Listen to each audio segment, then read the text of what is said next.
25 ஆண்டு கால போராட்டத்திற்கு பிறகு 1990 பாராளுமன்றத்தில் வாக்கெடுப்பு நடத்தி உச்சநீதிமன்றத்திற்கு இணையான அதிகாரம் கொண்ட அமைப்பாக காவிரி நடுவர் மன்றம் சித்தகோஷ் முகர்ஜி தலைமையில் அமைக்கப்பட்டது. இது பாராளுமன்றத்தில் உச்சநீதிமன்றத்திற்கு இணையான சம அதிகாரம் கொண்ட அமைப்பாக காவிரி நடுவர் மன்றம் அமைக்கப்பட்டது.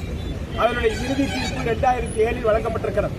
இறுதி தீர்ப்பில் உறுதிபட தெரிவித்திருக்கிறது, கர்நாடகம் கீழ்ப்பாசன விவசாயிகள் ரைப்பேரியன் ரைட்ஸ் பாதிக்கிற வகையில் எந்த ஒரு புதிய அணையும் கட்ட முடியாது என்பதை உறுதிபட தெரிவித்திருக்கிறது.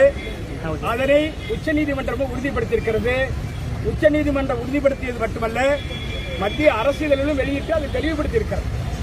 இன்றைக்கு கர்நாடக அரசுக்கு 2018 மத்திய நீர்வள ஆணையம் மேகதாட்டு அணை கட்டுவதற்கான வரைவு திட்ட அறிக்கையை தயார் செய்வதற்கு அனுமதி கொடுத்தது. அது சட்டவிரோதம் என தமிழ்நாடு அரசு உச்சநீதிமன்றத்தில் வழக்கு தொடர்ந்தது. 2025 நவம்பர் மாதம் அந்த வழக்கு தள்ளுபடி செய்யப்பட்டிருக்கிறது. மறுசீராய்வு மனு கோரப்பட்டது. அது கடந்த வாரம் தள்ளுபடி செய்யப்பட்டிருக்கிறது. இப்படி தமிழ்நாட்டிற்கு எதிரான பாராளுமன்ற ஜனநாயகத்தை குழிதோண்டி புதைக்கிற வகையில், உச்சநீதிமன்ற தீர்ப்பையே கேள்விக்குறியாக்கிற வகையில் மத்திய அரசியலில் வெளியிட்டு சட்ட நடவடிக்கைகளை மேற்கொண்டு வருகிற போது சட்டவிரோதமாக வரைவு திட்ட அறிக்கையை தயார் செய்து நான் கொடுக்க உள்ளதாகவும் விரைவில் பூமி பூஜை போட உள்ளதாகவும் கர்நாடக துணை முதலமைச்சர் DK சிவகுமார் அறிவிப்பது சட்டவிரோதம் என்ற அவமதிப்பு வழக்கை தொடர வேண்டும். இது நடுவர் மன்றம் பாராளுமன்றத்தையே கேள்விக்குத்தாக்கி இருக்கிறது. இன்றைக்கு கர்நாடக விவசாயிகள் மேகதாட்டுவில் அணை கட்டினால் கிருஷ்ணராஜசாகருக்கு கீழே 1000 அடி 1000 மீட்டர் கீழே பள்ளத்தாக்கு பகுதியில் அடர்ந்த வனப்பகுதியில் இருக்கிற மேகதாட்டுவில் அணை கட்டினால் கர்நாடக விவசாயம் அழிந்து போகும். எனவே ராசி மணலில் தமிழகம் அணை கட்ட அனுமதித்துக் கொள்ளணும்.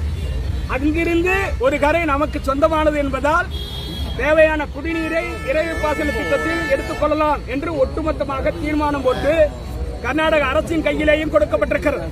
ஆனால் அரசியல் லாபம் கருதி காங்கிரஸ் கட்சியும் பாரதிய ஜனதா கட்சியும் கர்நாடகாவில் கூட்டு சேர்ந்து சட்டவிரோதமாக அணை கட்ட முயற்சி எடுப்பது வன்மையாக கண்டிக்கத்தக்க. எனவே மேகதாட்டை தடுப்போம், கர்நாடகாவுக்குள் நுழைவோம் என்கிற கோஷத்தை முன்வைத்து மேகதாட்டு முற்றுகை என்கிற போராட்டத்தை இன்றைக்கு துவங்கியிருக்கிறோம்.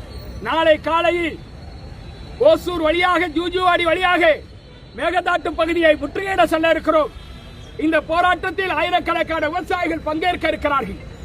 மத்திய அரசு உடனடியாக கைவிட வேண்டும், கொடுத்த அனுமதியை திரும்ப பெற வேண்டும், வரைவு திட்ட அறிக்கையை நிராகரிக்க வேண்டும் என்கிற கோஷங்களை முன்வைத்து எங்களுடைய பயணம் தஞ்சாவூரில் ராஜராஜ சோழன் சிலைக்கு மாலை அணிவித்து புறப்பட இருக்கிறோம்.